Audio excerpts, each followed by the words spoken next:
ঝোল করবো। এই যে অল্প মশলা দেবো, শুকনো লঙ্কা, কাঁচা লঙ্কা, আদা, রসুন, এটাই মশলা দেবো। আর এই যে টমেটোগুলো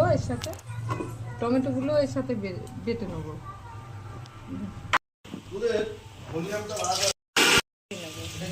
এটাও দিয়ে দিলাম।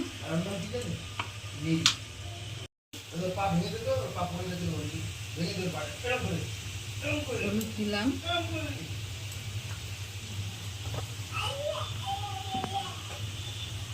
একটুখানি গুঁড়ো দিলাম, দিয়ে অল্প একটু তেল দেবো, সাদা তেল অল্প করেই দেবো। এবার মাখিয়ে নেবো হাত দিয়ে। একটু পেঁয়াজ দেবো,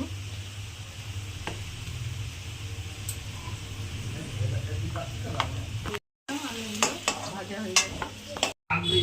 একটু জিরে দিলাম, শুকনো লঙ্কা দিলাম দুটো। ঠিক আছে, এবার চিকেনটা দিয়ে দেবো। নাড়াচাড়া দিয়ে দিয়েছি, এবার ঢেকে দেবো। এই যে ভেজে রেখেছিলাম আলু আর ক্যাপসিকামগুলো দিয়ে দিলাম। আমার নাম দিলাম কালারের জন্য, কাঁচা লঙ্কা দিয়েছিলাম, তার জন্য কাশ্মীরি লঙ্কা দিতে হবে।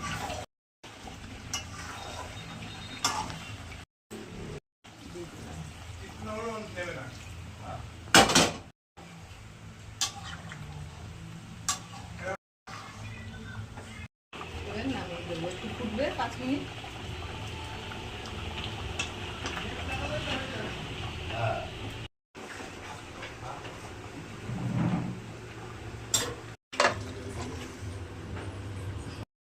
মশলা দিয়ে পাতলা চিকেন।